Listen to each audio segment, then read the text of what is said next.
Amém, meus irmãos? Bom, hoje é quarta-feira, culto da palavra, vamos seguindo, estudando o livro do Apocalipse, capítulo de número 3 hoje. Estamos avançando, capítulo de número 3. A irmã me disse na quarta, pastor, não vejo a hora de o senhor entrar no capítulo 4. Essas cartas, parece que é tudo igual. Não parece, não, elas são diferentes. Mas isso é fome. Pastor, eu já li todas elas. Mas vamos então entendê-las. E eu fico encantado. A fome é tudo, é fundamental, é importantíssimo. E eu quero encorajar você a se apaixonar pela palavra. Essa é a intenção. Amém, meus irmãos? Livro do Apocalipse, capítulo de número 3. Eu quero que você vá dos versículos de número 1 ao 6. E hoje nós vamos estudar a quinta carta, escrita então à igreja, ou escrita à igreja em Sardes. Por favor, abra sua Bíblia, livro do Apocalipse, capítulo de número 3. Os que estão acompanhando pela internet também são convidados a abrir a sua Bíblia. Você que está no carro dirigindo, no celular, no caminhão, onde você estiver. Pastor, não tem como eu abrir a Bíblia aqui agora. Então acompanhe aí, vai ouvindo e receba esta palavra de Deus para a sua vida. Livro do Apocalipse, capítulo de número 3, versículo de número 1 ao 6. E ao anjo da igreja que está em Sardes escreve: isto diz o que tem os 7 Espíritos de Deus e as 7 estrelas. Conheço as tuas obras, que tens nome de que vives e estás morto. Sê vigilante e confirma os restantes que estão para morrer, porque não achei as tuas obras perfeitas diante de Deus. Lembra-te, pois, do que tens recebido e ouvido, e guarda-o, e arrepende-te. E se não vigiares, virei sobre ti como um ladrão, e não saberás a que hora sobre ti virei. Mas também tens em Sardes algumas poucas pessoas que não contaminaram suas vestes, e comigo andarão vestidas de branco, porque são dignas disso.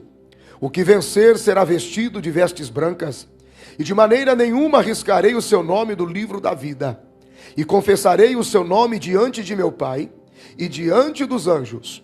Quem tem ouvidos, ouça o que o Espírito diz às igrejas.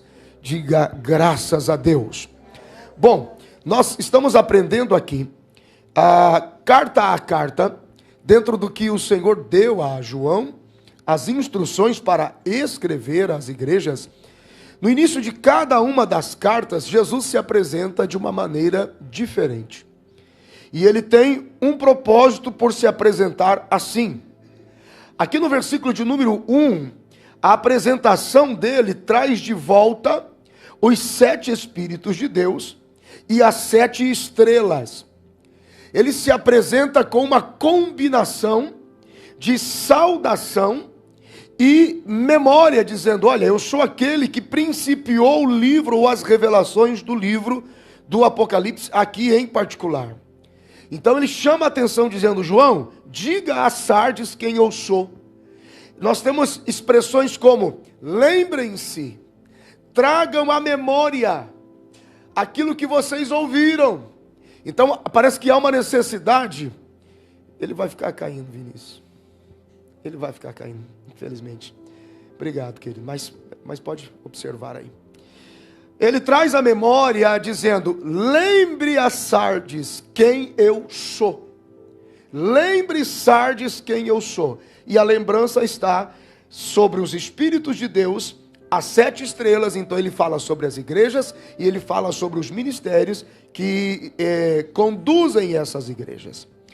Quando ele fala também dos 7 Espíritos de Deus, eu não sei se vocês se lembram, ele fala da plenitude do Espírito Santo, que Jesus recebeu do Pai e compartilhou com a sua igreja, rogando ao Pai que essa plenitude do Espírito, em toda a sua força, em todo o seu propósito, em todo o seu significado, habitasse depois na igreja.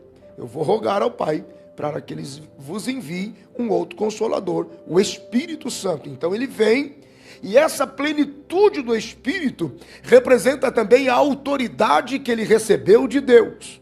Então ele está dizendo, eu estou em autoridade plena. Esta autoridade também se faz representar aqui pelos 7 Espíritos.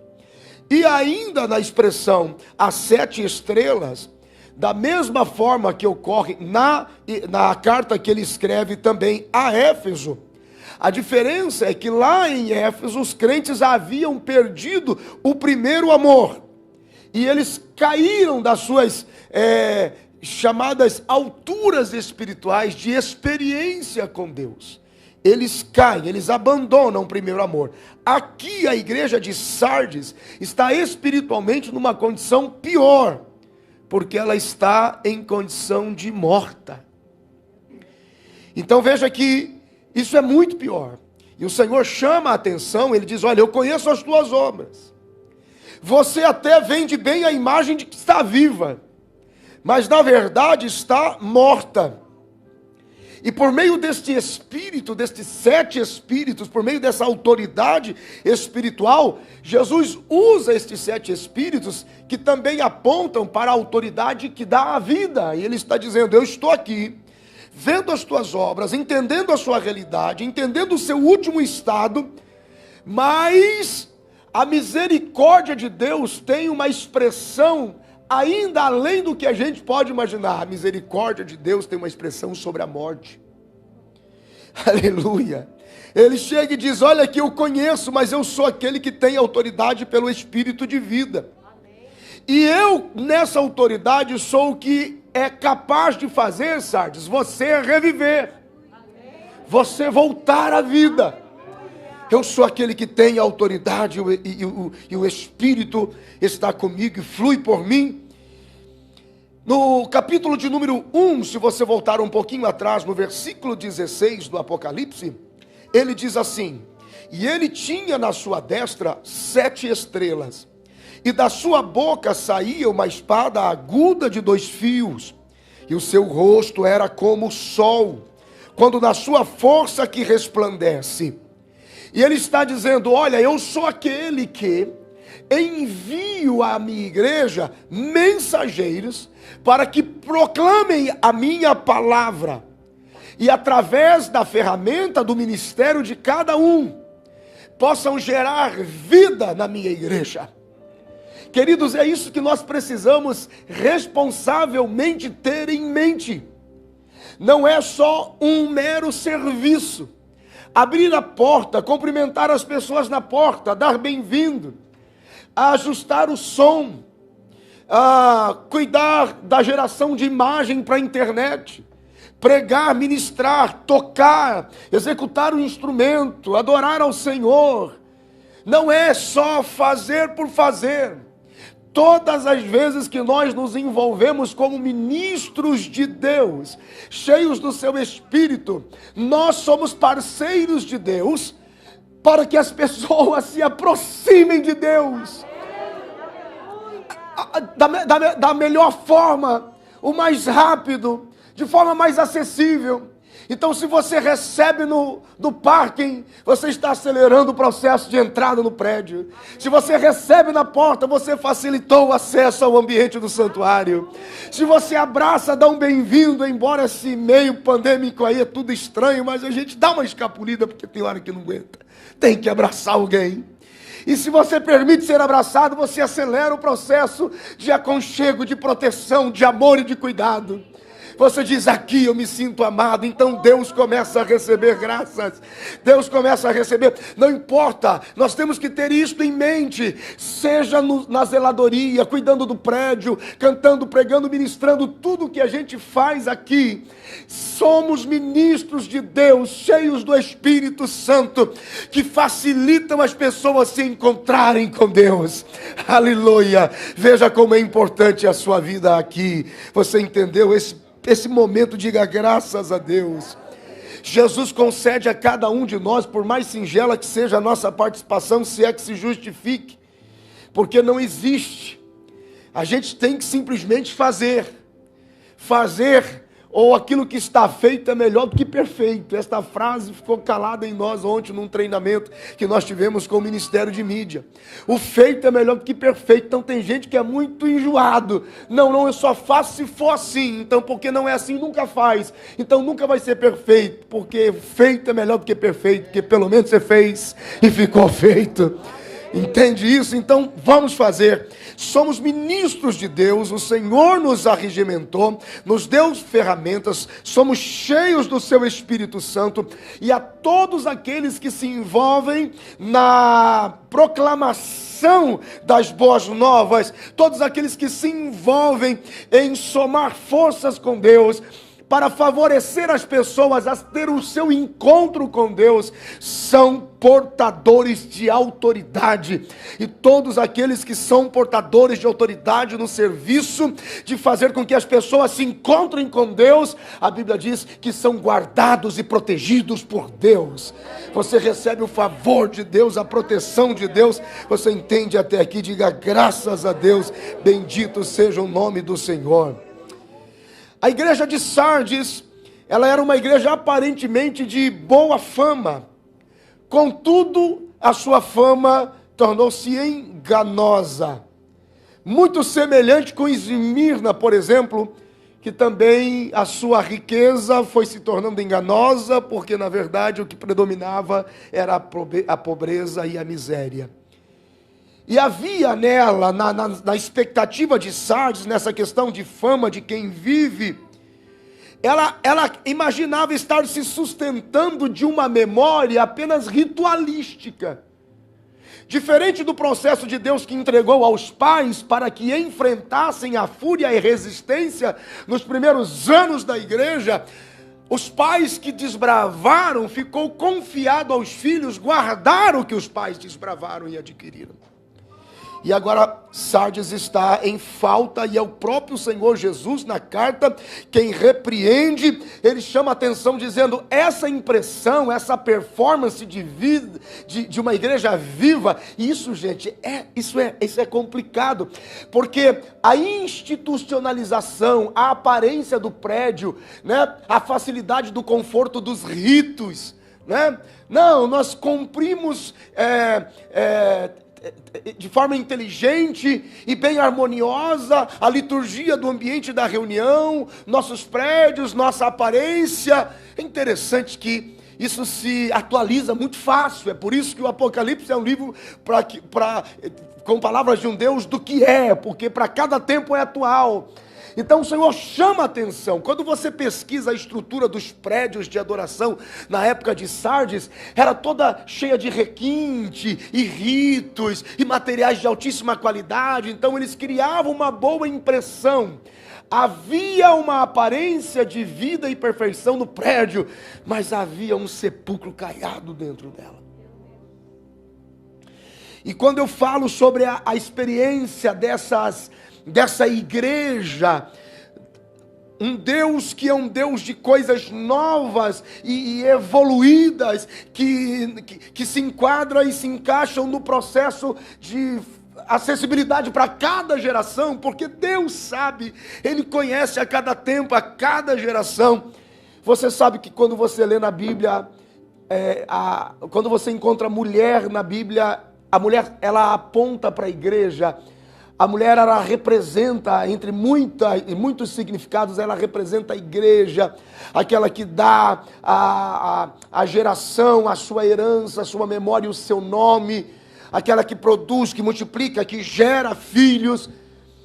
E nós temos no Evangelho de Marcos, no capítulo de número 5, dois momentos muito interessantes. E quando isso acontece, Jesus está tendo um dia bem cheio. Ele liberta um endemoniado em Gadara, ele trata com uma mulher no fluxo de sangue, e ele ainda visita a filha de Jairo, que estava, segundo ele recebeu a notícia, moribunda, morta, quase morta, ou dormindo, e lá estava, essa era a situação. E quando a mulher do fluxo de sangue se aproximou de Jesus, e eu respeito o sentimento daquilo que se espiritualiza, é emocionante imaginar a mulher se aproximando, rastejando, tocando na orla, meu Deus, se tão somente eu tocar, e temos canções sobre isso, mas o ato daquela mulher foi um ato ilegal. Ela precisou fazer aquilo de forma ilegal, porque a lei determinava que se ela se apresentasse diante de todos hemorrágica, ela seria apedrejada.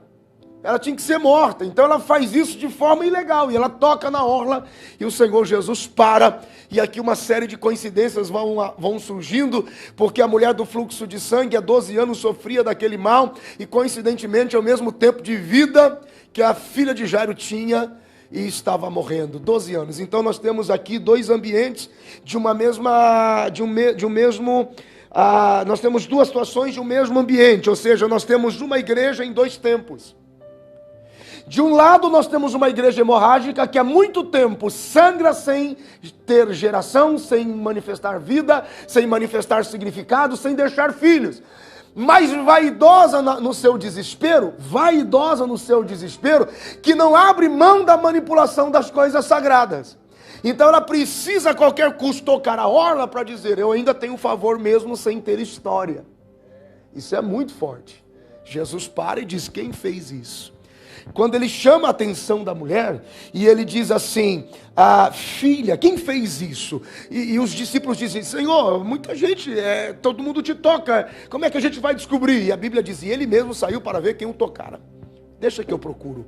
E a mulher, sabendo que se tratava dela, ela se aproxima de Jesus, tremendo e temendo, e lhe conta toda a verdade. Senhor, é o seguinte, há muito tempo que a gente despendeu isso aqui com médicos, nem meus pais voltaram para me pegar, dinheiro não tenho mais, estou aqui na casa das mulheres, estou aqui abandonada nesse vale de quem é hemorrágica e não tem ninguém por ninguém. Filha, a tua fé te salvou, vá em paz, e então fique curada deste mal. Veja que é interessante. Antes da mulher abordar Jesus, Jairo chegou primeiro e disse, o Senhor precisa me socorrer, porque minha filha está em casa morta. E ele diz, vou contigo para casa. Quando o Senhor talvez intencionou ir para casa, a mulher tocou na orla, ele parou. Então ele tem que dizer para Jairo, aguenta as pontas aí. Imagina você ter um filho morto dentro de casa e Deus dizendo assim, dá uns 5 minutinhos só para eu atender a irmã do fluxo. Você entra em desespero. Só que Jairo descansava debaixo de uma palavra, vou contigo para casa. E quem está debaixo de uma palavra descansa, nem que se filho estiver morrendo. Se está debaixo de uma palavra, descansa. A fé é a nossa base de relacionamento. Então o que nós temos aqui? Nós temos uma igreja em dois momentos. Nós temos uma igreja incapaz de gerar e produzir história, porque os seus filhos já não aparecem mais. Mas mesmo assim ela insiste em dizer não, insiste por congressos, convenções, eventos, vigílias, movimentos, para dizer, Deus está com a gente, mas não gera ninguém há muito tempo. E do outro lado nós temos uma outra manifestação desse mesmo ambiente, porque é uma igreja em dois tempos, uma igreja nova, fortalecida, viva, com seus 12 anos, úterozinho fresquinho, pronto para gerar muitos filhos, mas também está morrendo. Por que está morrendo? Porque Jesus não pode colocar a Talita de pé enquanto não resolver o problema da mulher do fluxo. Quem tem ouvido não é difícil, precisa nem desenhar. Aí você vê Deus movendo a igreja, não porque não é desse jeito, não porque eu não me acostumo, porque não é da minha forma, porque não foi assim que eu aprendi. E o Senhor está vendo uma mulher se arrastando, não gerando ninguém, não gerando nada, só sangrando e tentando mesmo na sua resistência provocar o sagrado ao seu favor. E ele está dizendo assim, filha, a tua fé te salvou, vai em paz, fique curada desse mal, porque eu tenho que levantar aquela menina e eu tenho que colocá-la de pé para ela começar a gerar e a produzir na sua geração, no seu tempo. E quando Jesus diz, menina, fica de pé, quando ela levanta, Jesus diz, agora dá de comer. comer. Por quê? Pastor, ela é uma criança, ela é uma menina, ela não entende nada. E Jesus diz, mas dá de comer, cuida dela, apoia ela, incentiva ela. Isso vai passar, ela vai ser criança, ela vai ser adolescente, ela vai ser jovem, mas já já ela vai ser madura. E ela vai gerar filhos e filhos e filhos e filhos e filhos. Oh, meu Deus do céu! Aleluia! Aí os irmãos ficam brigando. Gente, eu sou raiz assembleiana da banda. Toquei 12 anos na banda que começava pegando no tranco. Porque o maestro tinha que tocar junto. Pum, pum, parará, papá, parará, assim. Hã? Aí os irmãos falam, cadê, irmãos? Aí fica aquela briga. Nós abrimos esse culto em teu nome. Não, porque vocês ficam cantando aí. Só quero ver você. Onde já se viu chamar Jesus de você? Mas não gera. Deus sabe como ganhar nossos filhos, ganhar nossa casa. Deus está no controle. Isso não assusta Deus. Deus sabe o que Ele está fazendo, gente, pelo amor de Deus. Aleluia.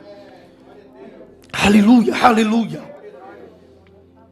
Eu preciso resolver você, porque eu tenho que levantar aquela menina nova. Ela é muito diferente, mas é tudo, eu respeito. O Senhor Jesus nunca disse assim, ó, pegue o odre velho e jogue fora. Pegue o odre velho e o condene. Não, ele está dizendo, o odre velho sempre existirá, eu o reconheço. Mas o vinho novo, dentro dele não vai entrar. Não vai entrar. Quando Jesus surgiu no seu tempo, o judaísmo daquela época era o odre velho, Jesus era o novo do seu tempo. Olha o contraste. Olha o contraste. Então, não é muito diferente do que a gente vive no impacto de um avivamento contemporâneo. O Senhor sabe como fazer. O Senhor sabe como trabalhar. O Senhor sabe como ganhar e manter os nossos filhos. Vocês estão prontos aí? Diga graças a Deus. Aleluia. Ele diz, você tem uma boa aparência de vida, mas você não tem gerado nada, você está morta. Jesus está dizendo, eu vejo uma confiança falsa em vocês. Eu vejo uma atividade falsa. Eu vejo uma devoção falsa. Eu vejo uma fidelidade falsa em vocês.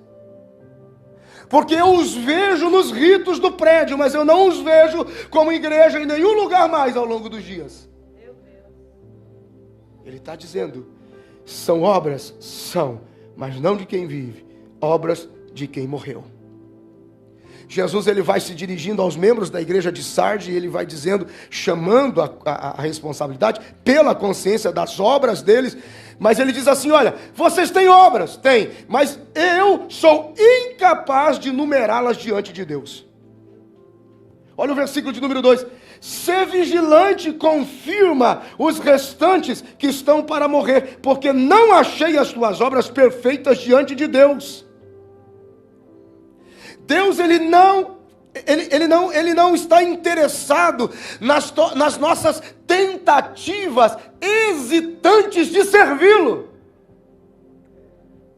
E aí entra a coisinha, não, porque se não for para fazer do jeito que eu quero, eu nem faço. Fazer é melhor do que perfeito. Porque existe uma série de exigências, não, porque se não for do meu jeito, se não for da minha forma, for da minha maneira, então ninguém faz, então ninguém vai fazer. Qual é o pior culto? Qual é o culto mais ruim que eu e você participamos? Esse. Porque o último sempre é o mais fraco. A gente sempre cresce e melhora a partir do próximo. Então tem que se fazer para crescer e aprender. E ele está dizendo, eu não consigo enumerar as obras de vocês diante de Deus. Eu não consigo contá-las como perfeitas diante de Deus. Eu não encontro as obras de vocês.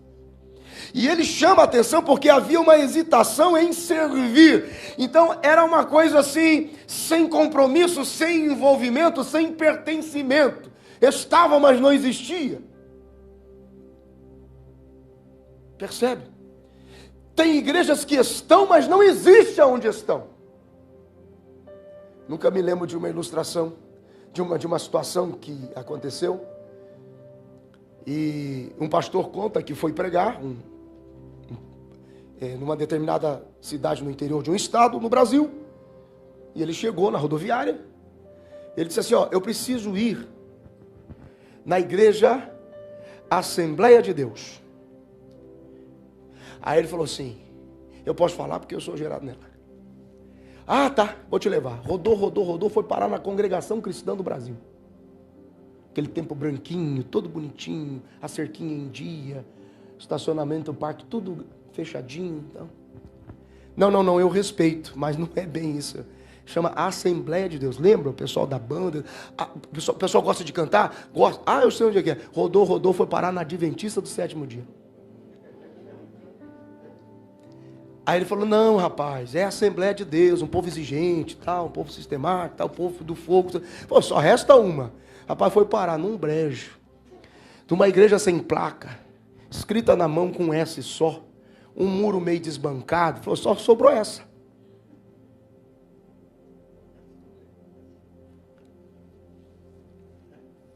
Fazer é melhor do que perfeito. Mas algumas pessoas não se dão conta de que nós somos agentes facilitadores das pessoas se encontrarem com Deus. O Senhor está dizendo, Jesus diz assim, eu não consigo encontrar a atitude perfeita. Eu não consigo enumerar suas obras diante de Deus com toda essa aparência de vida. Nas entrelinhas, Jesus está dizendo, a ausência de obras perfeitas torna vocês insignificantes.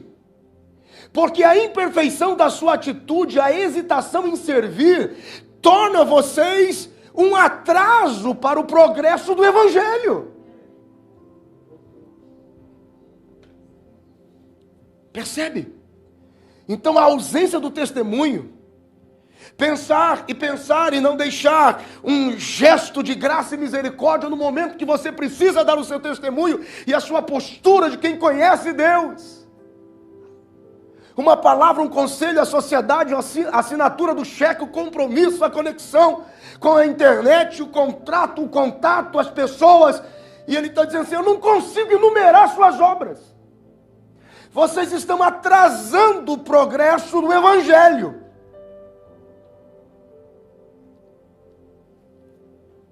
Quando Jesus repreende os efésios, ele diz assim, se vocês não se converterem, eu vou remover do meio de vocês o vosso castiçal.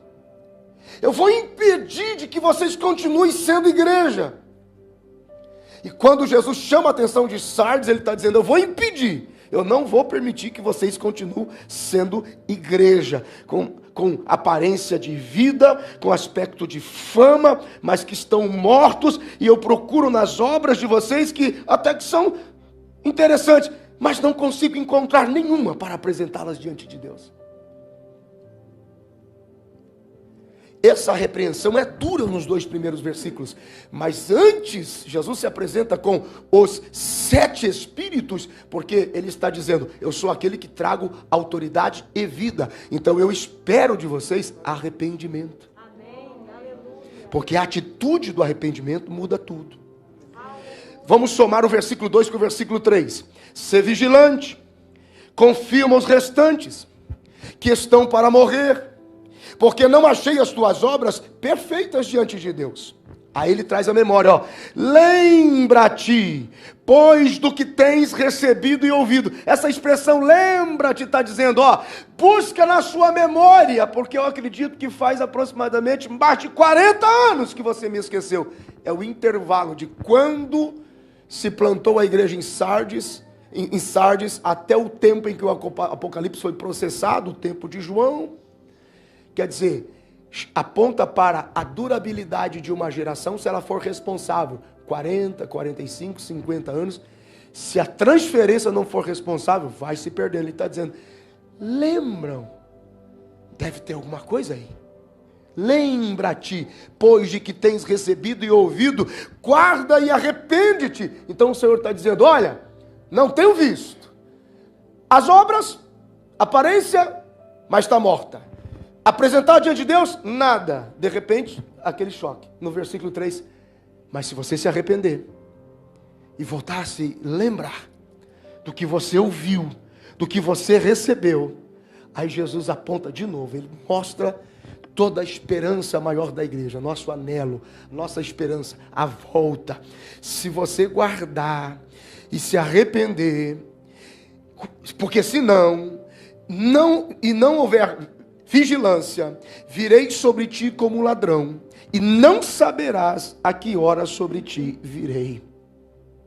Então a repreensão do Senhor, o convite ao arrependimento, o ambiente da igreja de Sardes estava manifestando uma falta de vontade.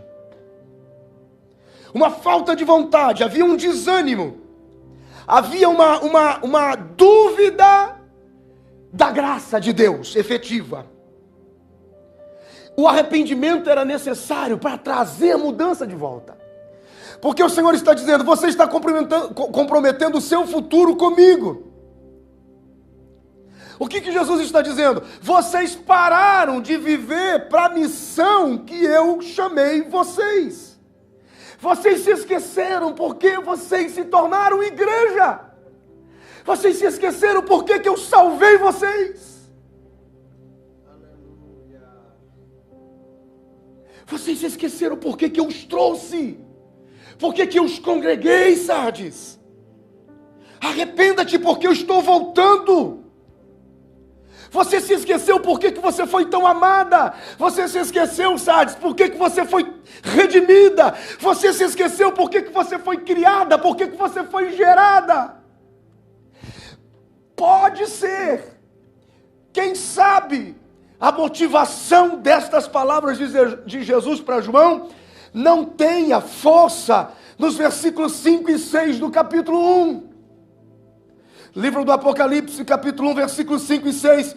E da parte de Jesus Cristo, que é a fiel testemunha, o primogênito dentre os mortos, e o príncipe dos reis da terra, aquele que nos amou, e em seu sangue nos lavou-nos dos nossos pecados, e nos fez reis e sacerdotes para Deus, seu Pai, e a Ele seja glória e poder para todos sempre, amém, e glória a Deus. Você se esqueceu de quem te amou, Sardes, de quem te redimiu, de quem te comprou, de quem te lavou com sangue, Sardes. Representa o meu evangelho, ser igreja, meu Deus do céu, tem alguém aí, aleluia, ele está dizendo, eu preciso que você seja vigilante, vigie. Esse texto aqui, vigilante, ele está enfatizando, ele indica, o Senhor está dizendo, cuidado com os perigos internos e externos com que você se expõe. Os perigos internos, falsos mestres. Perigos externos, doutrinas contrárias, ventos contrários que sopravam de fora para dentro. E Jesus está dizendo, seja vigilante com o que você aprendeu. Guarde aquilo que você ouviu. Guarde e arrepende-te. O Senhor sabe que havia alguns poucos. Então ele está dizendo, eu entendo. Porque isso aqui é muito forte, gente. Isso aqui é muito forte. É a batalha da quantidade vezes qualidade. As duas são importantes. Mas por alguns instantes eu percebo que o Senhor está dizendo, vocês não são muitos, mas os poucos que restaram, Ele diz assim, ainda há algumas poucas pessoas, eu os valorizo. Eu os valorizo. Eu os reconheço. Vigilância, semelhança. Ele está dizendo, chamando a atenção. Atenção, quando o sacrifício no Antigo Testamento, quando ele exigia o sacrifício no Antigo Testamento por parte de Israel, o animal tinha que ser oferecido sem mancha ao Senhor. Precisava ser um animal puro, um animal íntegro, um animal sem defeito. E o Senhor está dizendo: igreja de Sardes, eu preciso de vocês, eu preciso da representação, eu preciso da atitude de vocês da mesma forma. Eu preciso de sacrifícios perfeitos através da demonstração do Evangelho. Lembre-se daquilo que vocês receberam e ouviram. Lembre-se e guarda e arrepende-se. Guardar, se arrepender, aquilo que foi recebido. Essas expressões são evidências, vão fortalecendo as evidências. Ele está dizendo assim: já se passou muito tempo. Eu tenho a impressão que vocês perderam a primeira impressão do Evangelho que eu deixei de vocês. E ele está apontando para um passado, alguns poucos anos, dizendo assim: volte a ter a sua memória, o que eu gerei em vocês como igreja. Quando o Evangelho de Jesus foi levado a Sardes, aproximadamente pelos meados ali de 50 anos depois da morte de Jesus, chega efetivamente, se organiza a igreja. E agora João recebe e escreve o Apocalipse em meados de 90, mais ou menos. Então é um intervalo de 40, 45, mais ou menos. Esse tempo é o tempo que levou para Sardes criar uma impressão de viva, mas estando morta. A primeira geração de cristãos havia colocado à prova a sua fé, e eles se expuseram, deram as suas vidas, mas sobre os filhos agora vai repousando, vai descansando o guardar desta obra, deste chamado. Jesus então os instrui, lembrando, dizendo: lembre-se do que os vossos pais fizeram, lembre-se de como os vossos pais receberam a salvação. Lembre-se como eles receberam a instrução e como eles obedeceram. O Senhor diz: arrepende-te e guarda. Quando ele diz guardar, ele vai apontando para o Evangelho. E ele está dizendo assim: guarde o Evangelho e o proteja. Coloque-o em prática. Porque se não houver praticidade daquilo que você ouviu, vocês não vão perceber quando o ladrão chegar, vocês não vão perceber quando eu retornar. Ah, meu Deus, bendito seja o nome do Senhor. Das cartas que João escreve, 7 cartas recebem a menção da vinda do Senhor. Ele fala da sua vinda para Éfeso, para Pérgamo, para Tiatira, para Sardes, para Filadélfia. Ele chama a atenção de Éfeso, Pérgamo e Sardes com uma observação a mais: absoluta ordem de arrependimento. Arrependem-se, porque senão virá e vocês não vão perceber quando eu chegar. Versículo de número 4: mas também tens em Sardes algumas poucas pessoas que não contaminaram suas vestes, e comigo andarão vestidas de branco, porquanto são dignas disso. Ele está dizendo: gente, ainda há esperança para vocês. Então olhem para os poucos que aí estão, porque ainda que muitos se permitiram a vida estando mortos, muitos ainda estão prontos para morrer, sim, mas com justiça, de quem realmente viva, de quem realmente estão vivos. Alguns poucos fiéis ao Senhor, entre cinzas do fogo, entre as brasas ardentes, entre todo o sopro do vento contra a vida e o testemunho, eles estão ali, ó, dá uma olhadinha para eles, ainda tem gente. São os poucos nomes. E veja, quando ele diz assim, ó, mas há também em Sardes algumas poucas pessoas, isso aqui é forte. Quando ele diz poucas pessoas, ele reforça a ideia de que os conhece individualmente. Amém. Cada um. É quase que o Senhor pudesse dizer: se eu pudesse, eu enumerava-os aqui agora, eu os chamava pelo nome, porque são poucos e eu os conheço individualmente. Amém. Ele conhece a cada um dos seus fiéis, aleluia, e Ele se alegra pelo amor que cada um dos seus fiéis demonstram para com Ele, para com a sua obra, para com o seu evangelho. Quando você diz: pastor, só Deus sabe da sua fidelidade, e a palavra de Deus diz que aos seus fiéis já está pronto vestiduras brancas, que eu darei para eles, e eles andarão comigo vestidos de branco. Quantos podem glorificar ao Senhor? Eu não sei, mas eu não sei você, mas eu leio isso me enche de tanta esperança, isso me enche de tanta expectativa. Eu respeito as campanhas de vitória, eu fiz muita campanha de vitória, preguei muita campanha de vitória, 7 dias, 15 dias, 18 dias, 1000 dias, meu Deus do céu, fiz muita campanha de vitória. Eu acredito que Deus é um Deus de vitória, mas não sei, o que mais me impressiona é olhar e dizer assim: os que permaneceram fiéis não são muitos, mas os que permaneceram fiéis, tornei-os dignos disso, andarão comigo vestidos de branco. Oh, bendita esperança! Alguém diga alguma coisa. Me preocupa muito a saudade que as pessoas perderam do céu. Aleluia, aleluia, aleluia. Jesus está dizendo: tem um pequeno número que não se contaminou com a religiosidade pagã, não se envolveram, não abandonaram a sua fé, não traíram o altar do Senhor com deuses estranhos, não se contaminaram com comidas oferecidas a ídolos, no processo de ecumenismo legal, a hesitação do seu testemunho, não declararam, não deram a sua vida em testemunho. Bendito seja o nome do Senhor. Jesus está dizendo: eu conheço esses fiéis, que eles não fizeram concessões, que eles recusaram se tornar o politicamente correto, segundo o que o mundo achava, no sentido de perversão, manipulação, deslealdade, infidelidade, traição. Meu Deus do céu, Ele está dizendo: são poucos, mas eu os fiz dignos de andar comigo, e vestidos estarão de brancos. Bendito seja o nome do Senhor. Estas vestes, elas falam da conduta espiritual e do estilo moral desses crentes. Se você voltar um pouquinho atrás no Apocalipse, você tem a epístola de Judas.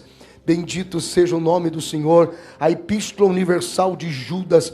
E o versículo 23 diz assim, salvai alguns com temor, arrebatando-os do fogo, odiando até a túnica manchada com sangue. O Senhor está dizendo: no lugar desta túnica manchada, eu lhes darei vestes brancas, e serão dignos de andarem comigo. Diga graças a Deus.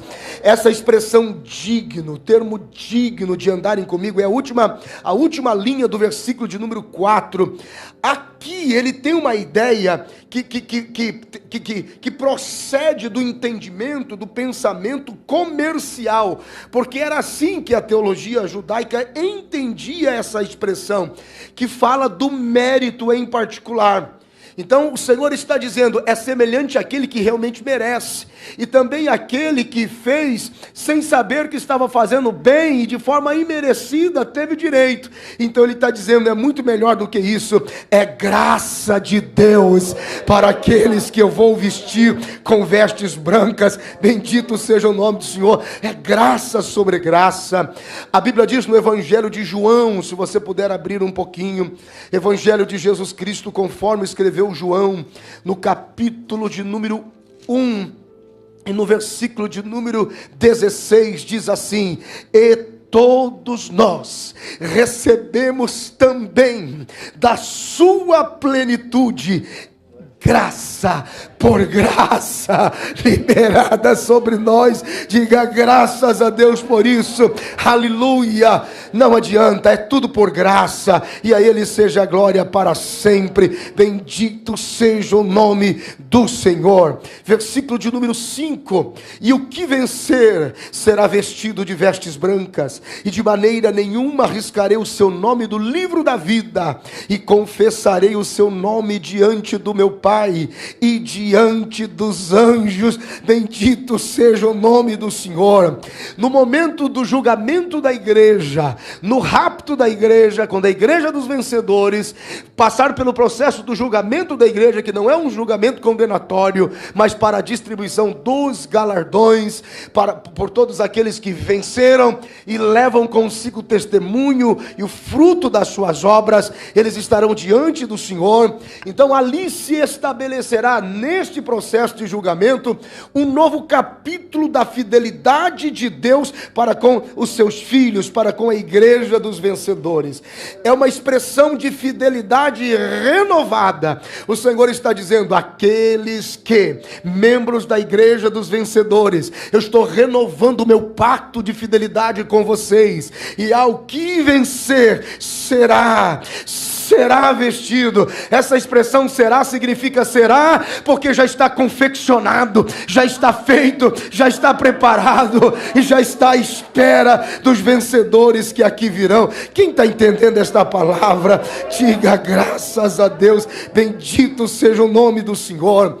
Ele é o mesmo Jesus que, na presença de Deus, no princípio da carta de Sardes, que acusa na presença de Deus a ausência das obras, ele também é o mesmo Jesus que, de uma forma legal, ele não se envergonha de dar o testemunho de quem sobreviveu e de quem venceu. Ele está dizendo: olha, assim como eu tenho autoridade para dizer aparência de vivo, mas morto, sem condições de apresentar obras diante do meu Pai, eu também tenho autoridade para dar testemunho de quem vencer e dizer: pode vestir de veste branca, pode fazer andar comigo. Ele reafirma a sua fidelidade. Oh, meus irmãos, que haja a mesma esperança. Bendito seja o nome do Senhor. Aleluia, aleluia, aleluia, aleluia. Ao que vencer será vestido de roupas brancas. Bendito seja o nome do Senhor. É a forma de Deus estabelecer, reafirmar o seu testemunho, a sua fidelidade. Aleluia. Esses poucos cristãos aqui de Sardes, eles sobreviveram à tentação, eles triunfaram sobre a tentação. Bendito seja o nome do Senhor. Eles se tornaram semelhantes a Jesus. E eu começo a concluir aqui, escute isso. No Evangelho de Mateus, capítulo de número 4, Jesus narra um testemunho, ele conta aos seus discípulos, e eu vejo isso desta forma, exatamente assim, porque Jesus foi levado pelo Espírito de Deus para ser tentado no deserto, e é interessante que ele está sozinho, é ele, o Espírito, o Pai, então não tem ninguém com ele, mas o registro está feito.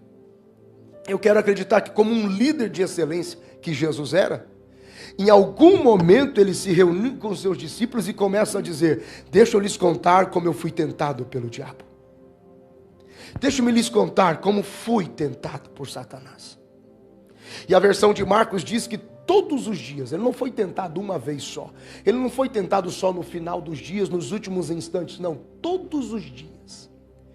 E o diabo teve acesso àquilo que se abriu, a porta que se abriu. Então, durante os 40 dias, ele foi tentado todos os dias. E o diabo entrou pela porta que se abriu. A Bíblia diz, teve fome. E o diabo entrou pelo pão. Ah, então você tem fome. Quando Jesus ministra aos seus discípulos, eu quero acreditar que foi exatamente isso. Deixa eu lhes ensinar sobre tentação. Jesus abre o seu coração, ele desnuda o seu coração, ele diz: eu fui tentado por Satanás. Então algumas lições saem desta tentação. Primeira lição, por exemplo: haverá sempre uma tentação à espera de cada um de nós, logo após uma visitação de Deus, ou uma grande conquista, ou uma grande promessa liberada sobre nós. Satanás não tinha ideia quem Jesus era. Há muito ele procurava esse tal semente da mulher que vai pisar minha cabeça.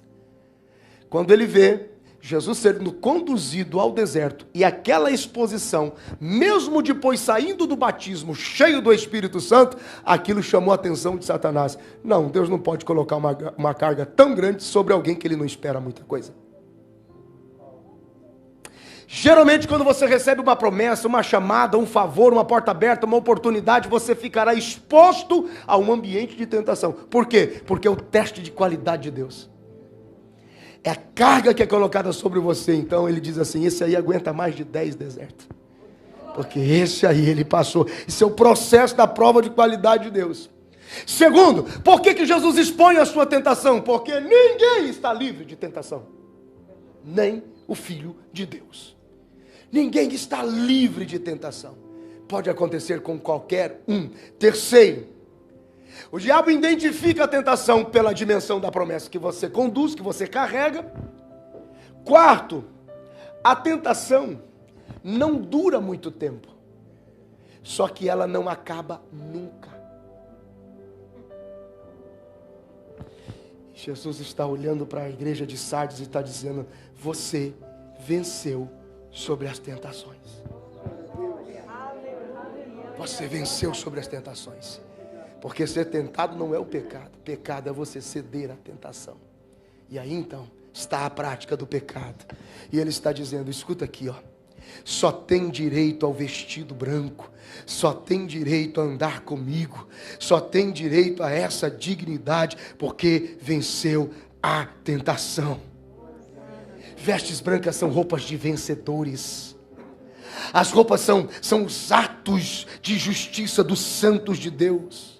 Aponta para aquele que rompeu, mesmo exposto, mesmo fragilizado na sua humanidade, na sua verdade. Mesmo assim, entendeu que aquele instante de provação iria redundar, iria refletir, iria trazer o favor de Deus em dimensões muito maiores. O Senhor sabe, Ele está no controle, Ele não perde o controle em um minuto sequer das nossas vidas.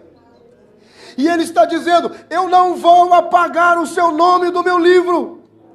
Eu não riscarei o seu nome do livro da vida. E eu te confessarei diante do meu Pai e diante dos anjos que estão no céu. Ele dá segurança, a esperança, a expectativa daqueles que serão salvos. Bendito seja o nome do Senhor. E isto é um mistério, porque esses nomes estão registrados mesmo antes da fundação do mundo. Olha como Deus está no controle absoluto de todas as coisas. Quando o Apocalipse escreve, e a gente vai passar por lá em breve, capítulo de número 17, versículo de número 8, diz assim a palavra de Deus: a besta que viste foi e já não é, e há de subir do abismo, e irá à perdição, e os que habitam na terra, cujos nomes não estão escritos no livro da vida, desde a fundação do mundo, se admirarão, vendo a besta que era e já não é, ainda que é. Aqueles que deixaram a sua fidelidade se frustrarão com a sua ignorância e se arrependerão ainda mais por não terem confiado no Senhor. O que esse registro diz? Existe um registro de Deus, de um livro sobrenatural. O salmista diz, quando eu nasci, antes que os meus dias existissem, o Senhor os escreveu no teu livro, porque o que Deus escreveu foi o nome dos seus filhos em vitória. Agora, se alguém se perde, se alguém desiste, se alguém cai em morte, se alguém se torna indigno, se alguém tem as suas obras impossíveis de serem contadas diante de Deus, o Espírito do Senhor está aqui dizendo, ainda há tempo, arrepende-te, para que sejas digno de andar comigo, vestido de branco, na eternidade com Deus. Alguém entende esta palavra? Diga graças a Deus. Bendito seja o nome do Senhor Jesus. E eu concluo dizendo, quando Jesus dá essa expressão, veja que ele está falando para judeus também, inclusive, e ele está dizendo, olha, eu não riscarei, eu não vou tirar o nome do livro da vida, porque isso era costume. Quando falsos profetas estavam inseridos no meio da comunidade de Israel, eles eram arrancados para fora e os seus nomes eram esquecidos. Os romanos costumavam apagar dos seus livros os assassinos e os condenados à morte. Eles tinham um livro de condenados à morte, mas mas antes de matar o condenado, eles riscavam o livro do condenado para que nem o nome dele pudesse ser lembrado. Eles apagavam o direito de cidadania. O Senhor Jesus está dizendo: eu garanto a vocês que ainda debaixo de muita tentação, mas se vocês permanecerem de pé, se vocês não voltarem atrás, se vocês não negarem o meu nome, eu não riscarei o nome de vocês do livro da vida, mas eu confessarei vocês diante do meu Pai. Alguém pode dizer alguma coisa? Quantos podem glorificar ao Senhor? Aleluia! Bendito seja o nome de Jesus. E concluímos no versículo de número 6, o versículo que torna a carta universal. Ele está dizendo: eu escrevo a Sardes, mas escrevo a todas as igrejas e escrevo a todas as pessoas, a todo tempo, em todos os tempos. Quem tem ouvidos, ouça o que o Espírito está dizendo. Aleluia, bendito seja o nome do Senhor. Às vezes você ouve assim a expressão bíblica, parece tão forte, tão confrontadora. E eu me lembro uma expressão muito comum que eu aprendi: quando você ouve alguma coisa na Bíblia, se o que você ouve não te preocupa, então glorifica a Deus, porque o maior milagre que Deus pôde operar na sua vida foi ter um dia te livrado do inferno. Bendito seja o nome do Senhor. Mas se o que você ouve te preocupa, arrepende-te, ora ao Senhor, fale com Deus: Deus, livra-me de que as minhas obras não tenham significado diante do Senhor, livra-me de que eu não seja contado, livra-me da hesitação do meu testemunho, coloca-me, Senhor, em posição de manifestar o seu amor, de revelar a sua graça, de manifestar o seu favor. Meu Deus do céu, quem tem ouvidos, ouça o que o Espírito Santo diz às igrejas. Fica de pé comigo em nome de Jesus. Glorificado seja o nome do Senhor. Diga graças a Deus.